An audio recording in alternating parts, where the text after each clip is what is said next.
No, listo, nosotros, bueno, la familia, mi mamá, mi abuela siempre vivieron en Chen. Ujú. Yo vivía con ellos allá. eh, Estudiaba bachillerato, como no había allá cerca, estudiaba acá en Ovejas. Pues regresé al pueblo como con la idea de quedarme y trabajar porque había perspectivas en el pueblo, habían proyectos para construir viviendas, para echar un alcantarillado al pueblo, calle, entonces había perspectiva de trabajo. Y en ese pueblo siempre había trabajo, ya venía la recolección de la cosecha de maíz, ahí se pegaba la agua. Siempre había muchas oportunidades que afuera no había. Hasta ese fatigo y el 17 de enero que partió la historia del pueblo en dos, con esa cruel masacre donde familiares directos de nosotros cayeron tres tíos y dos primos directos. Y toda la gente del pueblo, que éramos como familia todos éramos muy unidos, y cuando pasó eso, tremendo, que nos acaban el pueblo, que los queman, que masacran a esos 27 personas ahí, más sobre eso queman el pueblo. En ese momento nos desplazamos todos hasta aquí, hasta el casco urbano. Ustedes vivían en Chengue, en la parte urbana, en la rural, En la parte urbana, urbana. Ahí tenían su casa, donde tú ibas los fines de semana. sí, le vivía mi mamá, la casa de mi mamá, mi abuela, ahí vivíamos. Uy, qué rico, muchísimas gracias. Allí vivíamos ahí en la parte urbana. Sí, ¿y quiénes vivían? O sea, ¿cómo se componía tu familia? Estaba mi abuela, mis dos hermanas y yo. Éramos generalmente los que estábamos allí más cerca. Ujú. Yo siempre que iba y venía, pero estaba allí. Y mi hermana, mis dos hermanas, y mi mamá y mi abuela. Ujú. Cuando pasa lo de Chengue, tú ya estás casado, tienes hijos. No, nada, no. Estaba solo, todavía en ese tiempo estaba solo. Y bueno, en ese momento me tocó asumir bastante responsabilidades durante la masacre porque tenía los primos míos que ya estaban casados, que vivían alrededor de la casa de nosotros, se fueron hasta ahí e hicieron un grupo. En el momento que estaban abriendo las casas habíamos 5 hombres allí, Ujú. 5 hombres. Yo tenía escasos 17 años, pero ya estaba hecho hombre hacía rato porque me tocaba la Responder. naturaleza mía de mi mamá ser madre soltera. Ya me tocó, y yo soy hijo único de ella, me tocó como asumir ese rol Ujú. de volverme adulto temprano. Y en ese momento tocó tomar iniciativa y evitar, porque la consigna que se escuchaba desde afuera era sacan a los hombres, sacan a los hombres. Y ahí está la lista de que los muertos son 27 hombres. Ujú.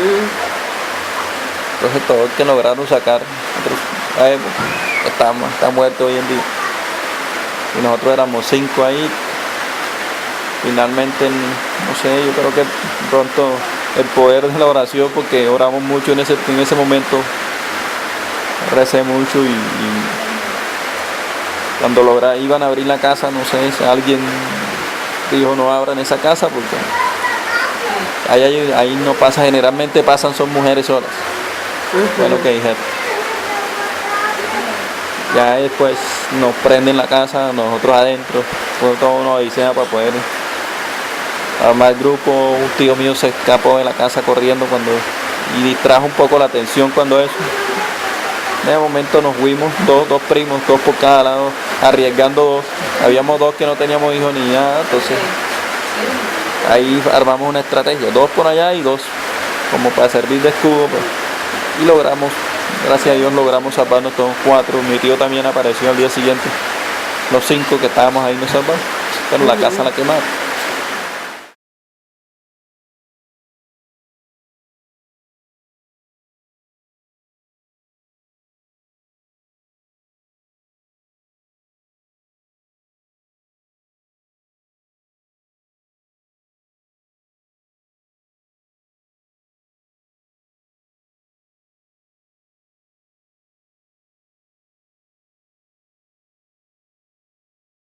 Bueno, mi nombre es Adriana Porras, mi profesión es enfermera, soy madre de 4 hijos, de 2 matrimonios, líder comunitaria de mujeres y gestora de algunos procesos de exigencia de derechos en el marco de la antes Ley 975 y ahora 1448.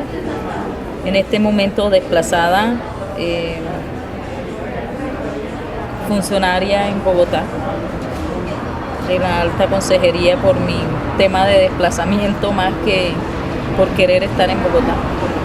Bueno, yo vengo de una familia muy humilde, soy descendiente de indígenas, no sé exactamente qué etnia. Mi abuela era muy india, mi papá era hijo de uno de los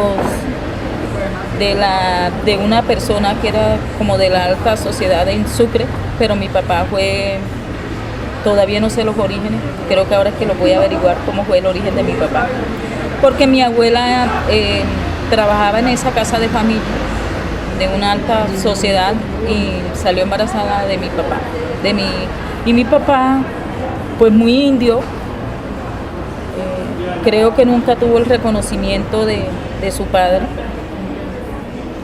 más por el orgullo de mi abuela que por las ganas del papá y de la familia del papá. Hasta donde tengo conocimientos, ellos querían tener a mi papá, pero mi abuela nunca dejó. Nunca supe por qué, a veces me imagino que debe ser por el origen de él.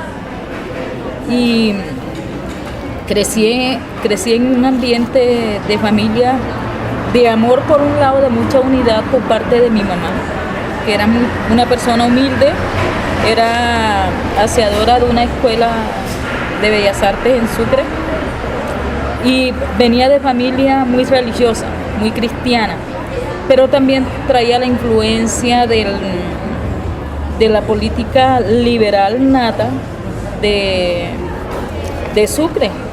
Mi niña fue muy linda, con mucha pobreza, muchas dificultades, mucha hambre en ocasiones, pero fue muy linda y pues vengo de una resistencia civil hecha en mi comunidad. Yo empecé trabajando en un corregimiento de San Onofre que se llama El Aguacate, corregimiento de San Onofre Sucre. Empecé a trabajar como en los años 90, cuando esa era una de las zonas más rojas según el gobierno, porque era donde se albergaba la guerrilla, en los altos de Macayepo. Y trabajé ahí 4 años. Tenía un niño apenas, hasta el año 94, 93, cuando empiezan a surgir los grupos. Pues hasta ese momento yo desconocía el conflicto colombiano. Yo igualmente venía de una formación de liderazgo como líder comunitaria, como líder de la sociedad. Esta formación ayuda a uno como que a aterrizar el contexto de nuestro país, ayuda a salir a uno de esa burbuja en la que uno cree que está cuando es como joven, que cree que la vida es como fácil. Además del conocimiento total del conflicto colombiano en realidad, de la violencia, de los orígenes de la violencia de Colombia. Y eso me aterriza en ese año 2003, 93, por ahí, cuando empiezo a saber de los grupos paramilitares. Yo escuchaba de los grupos paramilitares, pero nunca me interesó saber qué eran. En esos años 90, todavía yo no alcanzaba a entender el conflicto en Colombia, qué era la estructura paramilitar.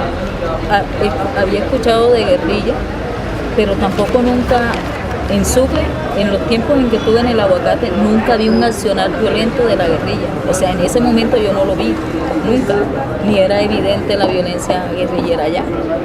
Sin embargo, los paras sí entraron. Y ya uno cuando salía, por lo menos del Aguacate a San Onofre, empezaba a encontrar cadáveres, personas muertas en la carretera. No era raro para uno, los fines de semana más los viernes. encontrar muertos en la carretera con la boca cosida, con las manos atadas con alambres de púa.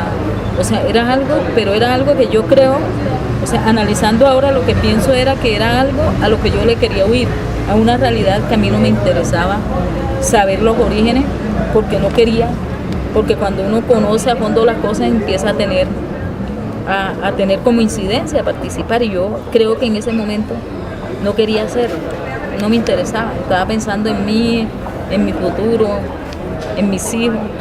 Entonces, pero pasaba muy seguido, o sea, casi todos los fines de semana se encontraban cadáveres y nadie decía nada, o el temor de la gente, horrible, ya el temor era feo, ya uno no se atrevía a caminar, por lo menos uno a veces llegaba a Chinulito o a Cañito y se iba a pie hasta el Aguacate, que caminaba uno más o menos 40 minutos.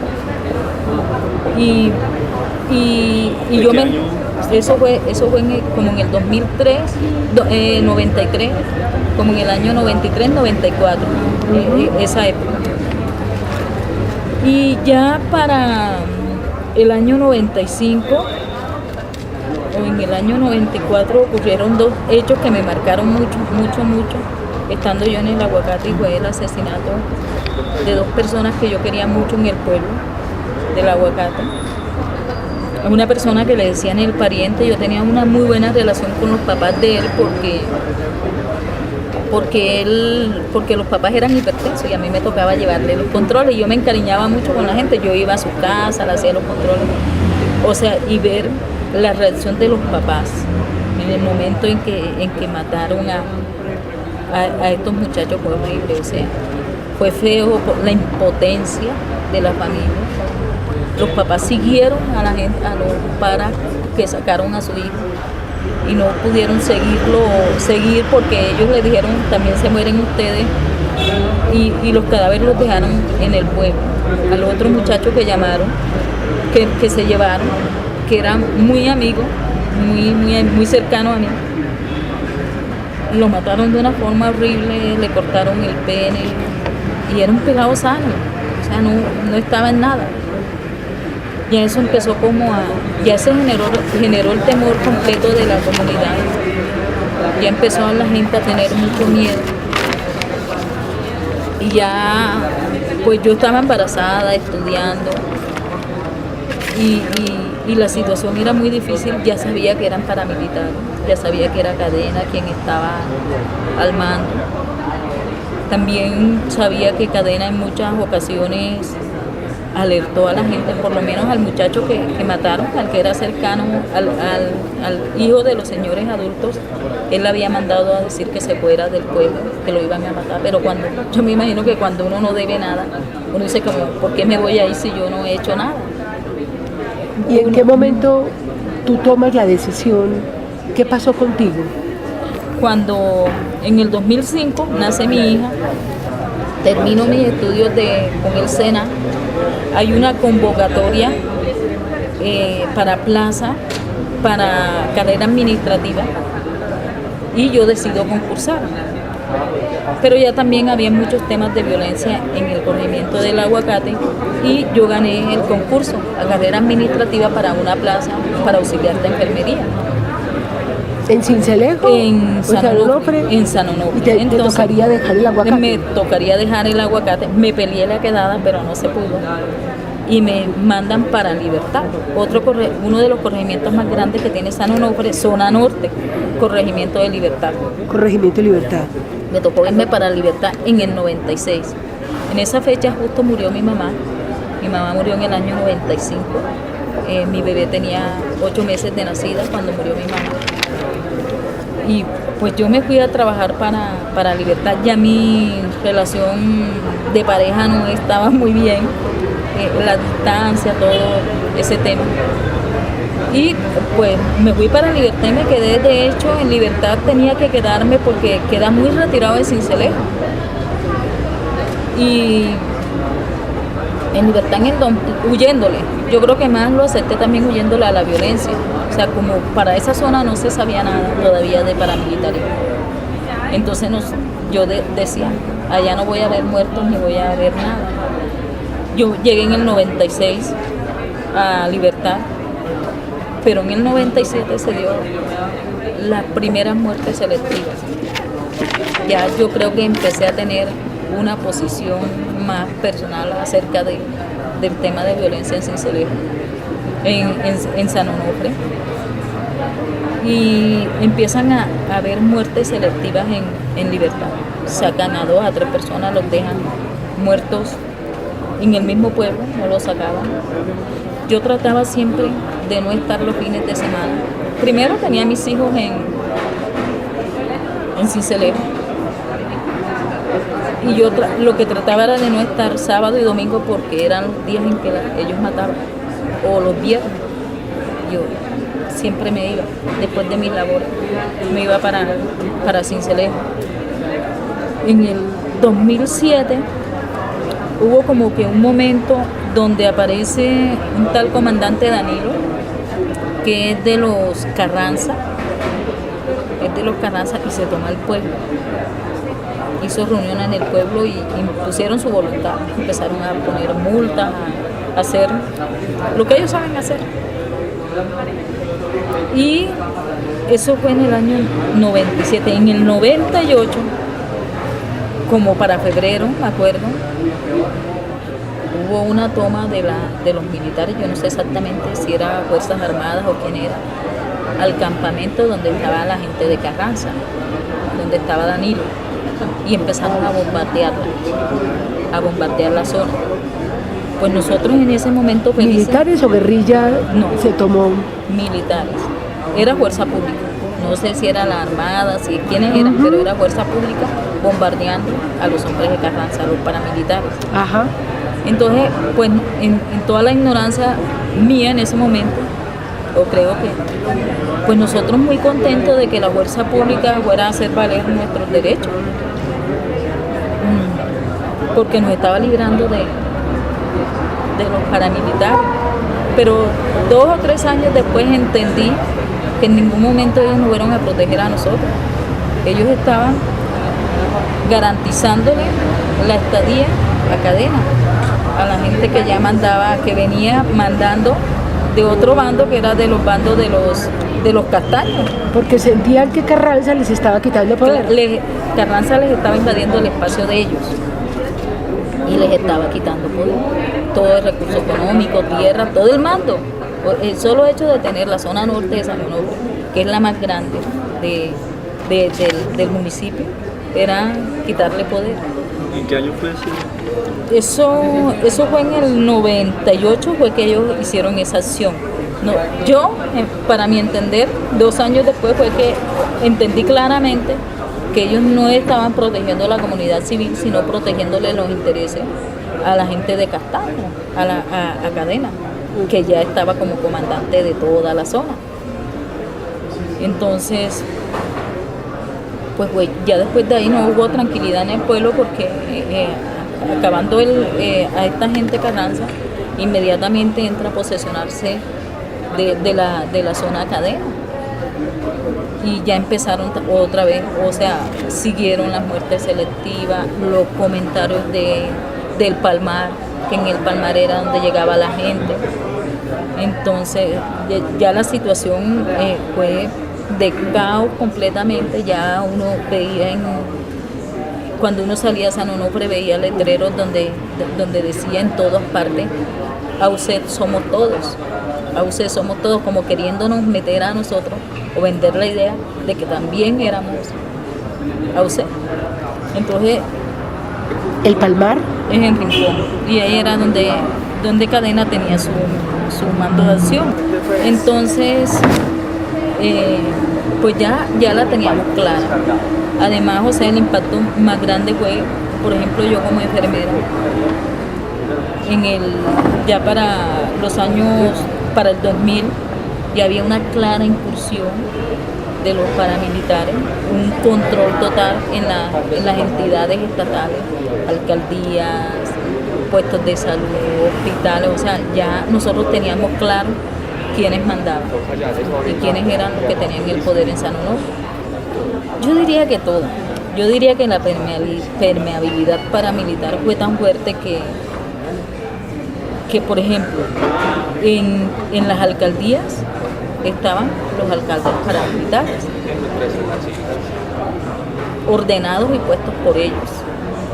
Y era un control total, porque no era solamente el control local, sino el control departamental y hasta nacional, diría yo, porque para nadie era un secreto que el Gordo García estaba detrás de todo esto y que tenía gobernadores, el gobernador de Sucre, Arana, el Morris, todos eran paramilitares y nosotros lo sabíamos.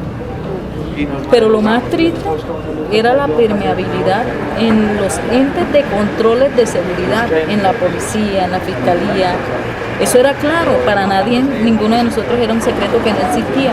Nosotros sabíamos que estábamos desprotegidos, que no teníamos control allá, que Cadena ya comandaba, que en cada pueblo había un mando menor que mandaba Cadena, por lo menos en Libertad era alias El Oso, y que el hospital ya tenía una gerente sobrina de Cadena, y ya nosotros no sabíamos a qué atenernos. Para esta época ya no había en el hospital en el puesto de salud de Libertad ya no teníamos médicos. La Camaronera es una empresa creo que es cuarta o tercera empresa que estaba a nivel mundial, exportación de camarones, que está ubicada en Libertad. Esa empresa, en el transcurso del terrorismo paramilitar, se hizo a tierra, compró tierras a la gente, tierras que eran de Incora, que legalmente no podía comprarlas, y se adueñó de los manglares de nuestra región, hasta el punto de prohibirle a los pescadores que fueran a pescar cerca de su zona. Entonces, esas denuncias se han hecho hace más de 2 años. La Camaronera hace 6 meses se dio por quebrada, no sabemos. No, ellos estaban antes, yo diría que la primera muerte que hubo allá fue muy ligada a la compra de las primeras tierras de la Camaronera, que fue hecha por paramilitares. Entonces, toda esa estructura que hemos creado, las organizaciones, para poder, o sea, es que allá no podemos llevar, por lo menos los líderes de Libertad, el proceso de la Camaronera solo nos acaban. Nosotros lo que hicimos fue que nos unimos todos, y lo que pasa en Bolívar lo sabe Sucre, y lo que pasa en Montería lo sabemos, porque es la única manera de mantenernos, y nos hemos mantenido por más de 3 años en ese proceso. Y sentimos que lo que habíamos logrado 10 años, en menos de 6 meses, se ha echado para atrás. Fue un retroceso total de toda esa generación de justicia que se había conseguido. Y ahora está la preocupación de lo que está pasando en Sucre, de que estos comandantes de policía o se hacen o no saben exactamente en realidad qué es la ley de justicia y paz, ni qué es la 1448, ni cómo abordar los temas de género, ni nada de eso, porque nos quieren tratar como guerrilleros.